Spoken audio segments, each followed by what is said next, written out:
अस्सलामुअलैकुम my dear friends. बहुत सारे स्टूडेंट की रिक्वेस्ट आई थी कि इंटरव्यू की प्रिपरेशन किस तरीके से करना है ऐसा वाइस के ख़ास तौर पे। तो जो सूरत इस्लाम यतीम खाना सोसाइटी है या इस जैसे कई और इदारे हैं, आरसीएज हैं, जहाँ पर यूपीएससी का रेसिडेंशियल फैसिलिटी और कोचिंग दिया जाता है। तो इनके इंटरव्यू के प्रिपरेशन हमें किस तरीके से करनी है, तो इसके रिगार्ड में मैं कोशिश करूँगा कि आपको इसकी स्ट्रैटेजी बताऊँ इंटरव्यू के लिए। ओके। तो जहाँ तक इंटरव्यू की बात आती है, इंटरव्यू भी एक सब्जेक्ट है। जैसे हम पढ़ते हैं ना हिस्ट्री, ज्योग्राफी, पॉलिटी, उसी तरीके से इंटरव्यू भी एक सब्जेक्ट है। और बाकायदा इसकी हमको प्रैक्टिस करना है, नोट्स बनाना है, मॉक इंटरव्यू देना है। तो तब जाके हमारा इंटरव्यू का स्किल भी डेवलप होता है। और ये सिर्फ आरसीएस के लिए नहीं, जब आपका रियल इंटरव्यू रहेगा यूपीएससी में, स्टेट सर्विस में या अदर कोई एग्ज़ाम्स में, तो तब भी आपको इस चीज़ की हेल्प रहेंगी। तो ये जो स्ट्रैटेजी हम देखेंगे, ये सिर्फ ना सिर्फ आरसीए के लिए है, बल्कि कॉम्पिटिटिव एग्ज़ाम अदर जितने भी हैं उनके लिए भी ये एप्लीकेबल है। ओके। तो ये जो स्ट्रैटेजी है ये 6 पॉइंटर स्ट्रैटेजी है। इसमें 6 पॉइंटर्स रहते हैं जिन पे आपको काम करना है और उसके नोट्स बनाने हैं। सबसे पहले एक डायरी या रजिस्टर ले लीजिए और उसके 6 पार्ट्स करिए।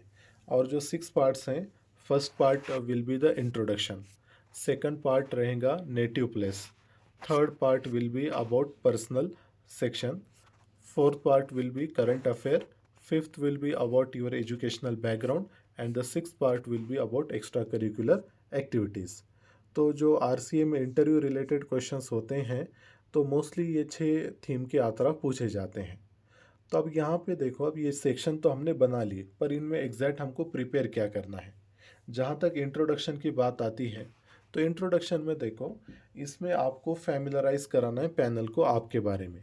तो पहली बात तो ये जो चीज़ है, 7 to 8 सेंटेंस का रहे इंट्रोडक्शन, 20-25 सेकंड्स में हमको बोलना रहता है। और वो इत्मीनान से बोलना है, ना ज़्यादा स्लो ना ज़्यादा फास्ट। क्योंकि जो आपके के जो आगे के क्वेश्चंस जो पैनल पूछेगा, it will be based on your introduction. Okay. तो इंट्रोडक्शन में जो आपका स्ट्रॉन्ग पॉइंट है वो रिफ्लेक्ट होना चाहिए, जो आपका अचीवमेंट है वो रिफ्लेक्ट होना चाहिए। तो जिसकी वजह से वो पैनल फिर उन चीज़ों पे आपको क्वेश्चन पूछेगा। जनरली इंट्रोडक्शन किस तरीके से देना है, तो जब आप जाओगे, आप पहले ग्रीट वगैरह करिए, फिर वो आपको बैठने को बोलेंगे, आप बैठिए। देन पैनल के जो चेयरमैन है वो पूछेंगे इंट्रोड्यूस योर सेल्फ। फिर आप बताइए कि आई एम, या फिर my name is this this this, I am from, वहाँ पे आपका एड्रेस बोलिए। एड्रेस उसमें विलेज का नाम, सिटी का नाम और स्टेट, ये चीज़ें आनी चाहिए। उसके बाद आप बोलिए आपका मतलब ग्रेजुएशन किस फील्ड में हुआ, किस कॉलेज से हुआ और किस साल हुआ। ये तीनों फैक्ट एक ही सेंटेंस में आने चाहिए। ओके। इसके बाद वाला जो सेंटेंस रहेगा, उसमें आप बताना आफ्टर ग्रेजुएशन आप क्या कर रहे थे। ओके। तो जो जॉब कर रहा था वो जॉब के बारे में बताए, जो कॉम्पिटिटिव एग्ज़ाम की प्रिपरेशन कर रहे थे उसके बारे में बताए। और इसी तरीके से अगर जॉब कर रहे थे तो उसमें क्या डिजिग्नेशन आपका था वो आपको बताना है। या कॉम्पिटिटिव एग्ज़ाम की आप प्रिपरेशन कर रहे हो तो कुछ सक्सेस आपको मिला है, कोई प्रीलिम्स मेंस आपने लिखा है, तो उसके बारे में आप बताइएगा। और उसके अलावा आपका हॉबी अगर स्ट्रांग है, या कुछ एक्स्ट्रा करिकुलर आपका अचीवमेंट है, या फैमिली में कोई गवर्नमेंट सर्वेंट है, तो वो चीज़ भी आप वहाँ पे रिफ़र कर सकते हैं। ठीक है। अब इसमें इंट्रोडक्शन के बेसिस पे क्या क्वेश्चन पूछे जा सकते हैं। एक तो जो आपका नाम रहता है, वो नाम का मीनिंग पूछा जा सकता है, या फिर उस नाम से एसोसिएटेड फेमस पर्सनैलिटी कौन है, तो वो हमको पता रहना चाहिए। देन इसी तरीके से जो आपका सरनेम रहता है, वो क्या डिनोट करता है, किस प्रोफेशन को डिनोट करता है, या किस कास्ट को डिनोट करता है, या किसी रीजन से एसोसिएटेड है, इस पर क्वेश्चन हो सकते हैं। जो आपकी डेट ऑफ बर्थ है, उसके रिगार्ड में भी क्वेश्चन पूछा जा सकता है कि आप का बर्थ मान लो 1994 में हुआ, तो इस साल क्या इम्पोर्टेंट इवेंट हुआ था, या आपकी जो डेट है उससे रिलेटेड उस साल क्या इंसिडेंट हुआ था। इस तरीके से क्वेश्चन पूछे जा सकते हैं। देन इसी तरीके से आपका जो स्कूल का नाम है, कॉलेज का नाम है, मान लो किसी स्कॉलर के बेस नाम पर है, या फ्रीडम फाइटर के नाम पर है, तो उन पर क्वेश्चन पूछा जा सकता है। मान लो किसी ने ग्रेजुएशन किया है मौलाना आज़ाद नेशनल उर्दू यूनिवर्सिटी से, तो who was Maulana Azad, what was his contribution to Indian freedom struggle. तो इस टाइप के क्वेश्चंस आपसे पूछे जा सकते हैं। देन इसी तरीके से अगर आपने जॉब किया है और वो चीज़ आप इंट्रोडक्शन में बता रहे हैं, तो उस पर भी क्वेश्चन पूछे जा सकते हैं। आपका डेजिग्नेशन क्या था, आपका एक्चुअल वर्क असाइनमेंट क्या था, आपने जॉब क्यों छोड़ी, आप क्यों सिविल सर्विस में आना चाहते हो, इस तरीके के क्वेश्चंस पूछे जा सकते हैं। अब आइए जो सेकंड पार्ट है हमारा, it is about native place and state. तो यहाँ पर देखो, आपका जो विलेज है या फिर डिस्ट्रिक्ट आएगा, ब्लॉक आएगा और स्टेट आएगा, तो इनको लेके बेसिक क्वेश्चंस हो सकते हैं, ज्योग्राफी, ह्यूमन ज्योग्राफी और फिज़िकल ज्योग्राफी रिलेटेड। वहाँ का पॉपुलेशन कितना है, लिटरेसी कितनी है, आप गांव से हैं तो भाई सरपंच कौन है वहाँ का, या आप किसी ब्लॉक से हैं तो एमएलए कौन है, एमपी कौन है, और आपके स्टेट का जीडीपी कितना है। इस टाइप के कुछ फैक्ट्स, इंपॉर्टेंट फैक्ट्स हमको पता रहे। लोकल एसपी कौन है, कलेक्टर कौन है या डीएम कौन है। इसी तरीके से ज्योग्राफिकल पॉइंट ऑफ व्यू से कुछ माउंटेन्स हैं क्या, कुछ रिवर्स हैं, कुछ टूरिस्ट स्पॉट हैं वहाँ पर, ट्राइब्स कोई हैं क्या, इंडस्ट्रियल एरिया है या नहीं है। इस टाइप के क्वेश्चंस भी पूछे जा सकते हैं। या सिंपल वो पूछे जा सकते हैं, मान लो आप श्रीनगर से हैं तो वो पूछेंगे what is famous about Srinagar. तो बस आप इतना मत बोलिए कि श्रीनगर में डल लेक है। ओके, आप उसको थोड़ा सा सिस्टमेटिकली बता सकते हैं, अलग अलग डायमेंशन लाके। From tourism point of view, Dal lake, famous Dal lake is situated in the Srinagar. From administrative point of view, the civil secretariat and assembly is located in the Srinagar. उसके अलावा from medical point of view, Srinagar has 2 government medical hospital.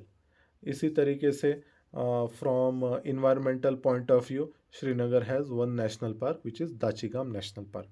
तो इस तरीके से 3-4 points aspect इसमें लेके आना है। Okay, same on the same pattern एक सवाल ये होता है कि what are local issues of your district और ऑफ योर स्टेट। तो फिर वहाँ पे आपको बोलना आने चाहिए। तो इश्यूज़ में भी एक पॉलिटिकल इशू बताओ, एक सोशल इशू बताओ, एक इकोनॉमिकल इशू बताओ, एक इन्वायरमेंटल इशू बताओ। सारे के सारे एक ही थीम पर ना रहे। ओके, जब इशू पूछे जाए तो इश्यूज़ ही बताना है, सॉल्यूशन खुद से नहीं बताना है, क्योंकि वो फॉलोअप क्वेश्चन आपसे करेंगे और पूछेंगे कि इसके क्या सॉल्यूशंस हो सकते हैं। फिर आप एक एक जो इश्यूज़ बताए उसका आप एक एक सॉल्यूशन दीजिए। और ऐसे क्वेश्चंस में ध्यान देना है कि ज़्यादा लेंथी आंसर्स भी नहीं देना है। हमारा जो आंसर्स रहे वो it should be 4 to 5 sentence, उससे ज़्यादा ना रहे। Rather then I will say 4 to 5 points. तो वो हिसाब से आप बताते चलिए, ताकि इंटरव्यू मतलब पैनल का भी इंटरेस्ट बना रहेगा और मोनोटोनस नहीं रहेगा इंटरव्यू। ठीक है। देन इसी तरीके से आपका जो स्टेट है या डिस्ट्रिक्ट है उसके हिस्ट्री के बारे में आपको पता रहे, वहाँ पर क्या इंपॉर्टेंट इवेंट्स हुए थे वो पता रहे। इसी तरीके से जो आपका स्टेट है तो रूलिंग पार्टी कौन सी है वहाँ पे, असेंबली में कितने सीट्स हैं, लीडर ऑफ अपोजिशन कौन है, लेजिस्लेटिव काउंसिल है या नहीं है, और कुछ पॉलिटिकल कंट्रोवर्सी वहाँ पे चल रही है तो वो क्या कंट्रोवर्सी है। ओके, इस तरीके की चीज़ें पूछी जा सकती है। फिर जो थर्ड सेक्शन आता है, it is about personal matters. तो यहाँ पे religion based, caste based questions पूछे जा सकते हैं। जैसा कोई महाराष्ट्र का कैंडिडेट है तो उनसे पूछा जा सकता है कि भाई मराठा रिजर्वेशन पे आपका ओपिनियन क्या है। इसी तरीके से कोई मुस्लिम कैंडिडेट है तो भाई आपसे पूछा जा सकता है, जो गवर्नमेंट ने ट्रिपल तलाक एक्ट लाया है तो ये क्या सही स्टेप है, गलत स्टेप है। हिजाब कंट्रोवर्सी चल रही है तो उस पर आपका क्या ओपिनियन है। वक्फ एक्ट गवर्नमेंट ने लाया है, उस पर क्या ओपिनियन है। Uniform civil code Maharashtra government लाने वाला है, उस पर क्या आपका ओपिनियन है। बार बार सिटीज़ के नेम, प्लेसेस के नेम चेंज किए जाते हैं तो ये करना सही है या गलत है। इस तरीके से ओपिनियन बेस्ड क्वेश्चंस पूछे जाते हैं। यहाँ पे ध्यान रखना है, हमारा जो आंसर है it should be pro government. Okay, और इसके लिए थोड़ा सा आप सर्च करिएगा, आपको अच्छे पॉइंट्स मिलेंगे। या और इसी तरीके से अगर आप करंट अफेयर मैगज़ीन वगैरह पढ़ते हैं तो उसमें भी ये टॉपिक्स कवर किए हुए रहते हैं, तो उसके प्रोज एंड कॉन्स दोनों दिए हुए रहते हैं। तो गवर्नमेंट के प्रो गवर्नमेंट बोलना है, जो प्रो गवर्नमेंट वाले पॉइंट्स ज़्यादा बताने हैं। और कुछ आपको बात रखनी भी है अगेंस्ट में, उसको एज सजेशन रखना है कि ये भी किया जाता तो और अच्छा रहता। ठीक है, तो ये चीज़ें आपको ध्यान में रखनी है पर्सनल सेक्शन में। देन करंट अफेयर वाला सेक्शन आता है, फोर्थ जो पॉइंटर है अपना करंट अफेयर। तो जो प्रेजेंट डेवलपमेंट्स हैं, जैसा यूएस, इजराइल, ईरान, ये जो वॉर चल रहा है ये फिर से अभी रिज्यूम हुआ, तो उसका अभी प्रेजेंट स्टेटस क्या है। स्ट्रेट ऑफ हॉर्मुज कहाँ पे है, स्ट्रेट ऑफ हॉर्मुज बंद रहती है ज़्यादा देर तक तो उसका इंडिया पे क्या इम्पैक्ट हो सकता है। इस तरीके के क्वेश्चंस पूछे जा सकते हैं। SIR सर जो एक्सरसाइज है, स्पेशल इंटेंसिव रिवीजन, ये क्या है, इसका क्या पर्पज़ है, ये कराना सही है या गलत है। ओके। देन इसके अलावा delimitation bill, woman reservation bill, वो फिर से लाने की बात चल रही है। तो ये बिल क्या है, इसके क्या फ़ायदे हैं, इसके क्या नुकसानात हैं। देन उसके अलावा देखो, फ्रॉम इंटरनल सिक्योरिटी पर्सपेक्टिव, कुछ अगर रिसेंट में अटैक हुआ है, ऑपरेशन हुआ है, जैसा Pahalgam attack last year time हुआ था, या रेड फोर्ट ब्लास्ट अटैक भी हुआ था कुछ दिन पहले, तो उससे रिलेटेड पूछा जा सकता है। देन इसी तरीके से मणिपुर में मेती वर्सेस कुकी कॉन्फ्लिक्ट चल रहा है, तो उसके बारे में पूछा जा सकता है। अभी तो खैर कुकी वर्सेस नागा चल रहा है। देन नक्सलिज्म का क्या स्टेटस है। देन इसी तरीके से कुछ latest issues like Sonam Wangchuk fasting कर रहे हैं, तो उनकी क्या डिमांड है। ये कॉकरोच जनता पार्टी क्या है, इस तरीके से पार्टी बन रही है ऑनलाइन प्लेटफॉर्म पे, ये सही है गलत है। तो इस टाइप के भी क्वेश्चन हो सकते हैं। देन E20 जो फ्यूल है, तो उस पर कंट्रोवर्सी चल रही है, वो कंट्रोवर्सी क्या है, इसका वे अहेड क्या है। देन अभी एक मूवी आई है सतलज, जिसमें एक पंजाब के एक्टिविस्ट हैं जसवंत सिंह खालरा, उनके ऊपर वो बायोपिक है, तो वो क्या कंट्रोवर्सी चल रही है। तो इस तरीके के जो टॉपिक्स रहते हैं ये आपको न्यूज़पेपर से कलेक्ट करना है। तो न्यूज़पेपर सबसे इम्पॉर्टेंट चीज़ इंटरव्यू प्रिपरेशन के लिए न्यूज़पेपर है, डेली बेसिस पे न्यूज़पेपर पढ़ना है। और इस टाइप के जो इम्पॉर्टेंट इश्यूज़ हैं, तो उनको एक 2 लाइन या 3 लाइन में अपने इंटरव्यू वाले नोट्स में लिख लो, करंट अफेयर सेक्शन में। वो कंट्रोवर्सी क्या है, एटलीस्ट उसका मीनिंग हमको पता रहे। ठीक है, तो ये चीज़ें हैं। देन इसके बाद वाला जो सेक्शन है, इट इज़ अबाउट एजुकेशन। आपके एजुकेशन के बारे में, ग्रेजुएशन आपका किस फील्ड में हुआ है। मान लो किसी ने कंप्यूटर इंजीनियरिंग में किया है, तो भाई कंप्यूटर इंजीनियरिंग में आप क्या सीखते हो। और उसी तरीके से साइबर सिक्योरिटी क्या रहती है, एंड टू एंड इंक्रिप्शन क्या रहता है, या फिर कंप्यूटर इंजीनियरिंग में जो नॉलेज सीखा क्या वो यूज़फुल है इन द सिविल सर्विस। इस टाइप के भी क्वेश्चंस आपसे पूछे जा सकते हैं।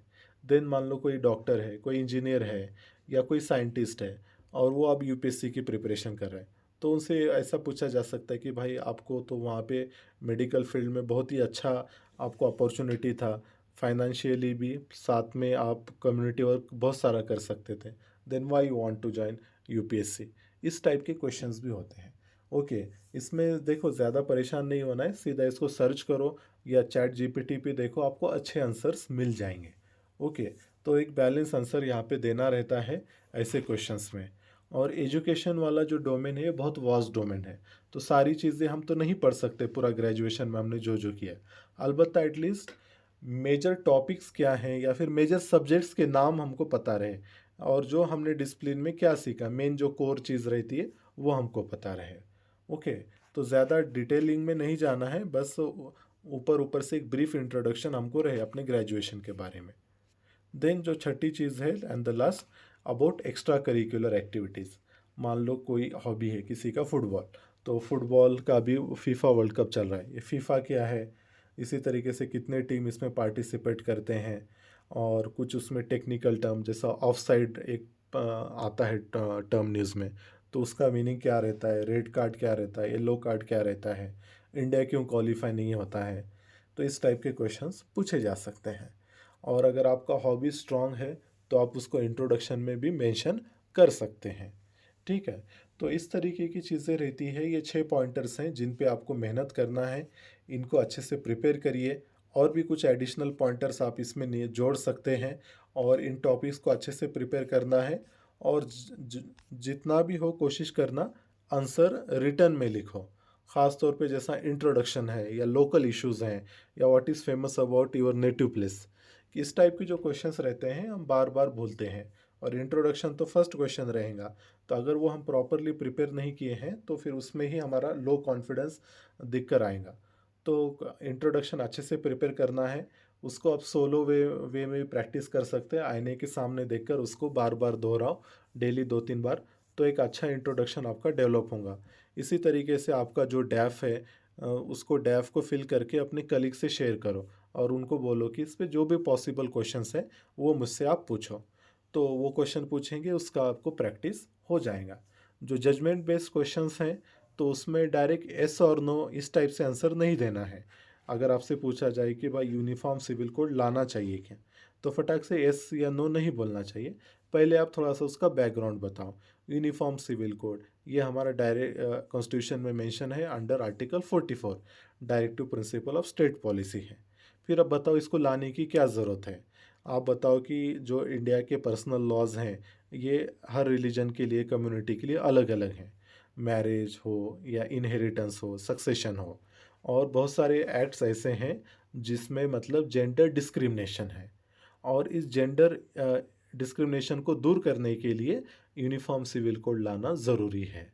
ओके, तो इस तरीके से आप उसका आर्ग्यूमेंट दे सकते हैं सपोर्ट में। फिर आप इसमें बोलिए कि ये जो यूसीसी है ये ग्रेजुअल तरीके से लाना चाहिए, एक एक रिफॉर्म ला करके एक एक बाय स्टेप जाना चाहिए, और कम्युनिटी लीडर्स को इसमें एंगेज करना चाहिए ताकि इसका कंप्लायंस भी अच्छा रहे। तो इस तरीके से आप बात रख के फिर बाद में कंक्लूजन में आपका फाइनल व्यू दे सकते हैं। तो ये चीज़ें ध्यान में रखना है, इन चीज़ों पे आप काम करो, कुछ मॉक इंटरव्यूज़ भी आप सुन लो, तो उससे भी आपको अच्छी आइडिया आ जाएंगी। ओके, तो यही चीज़ें थी जो आपसे शेयर करना थी। ये सारे आरसीएस के लिए, इसी तरीके से आपके कॉम्पिटिटिव एग्ज़ाम के इंटरव्यूज़ के लिए भी ये सेशन यूज़फुल रहेगा। Thank you. अल्लाह हाफिज़।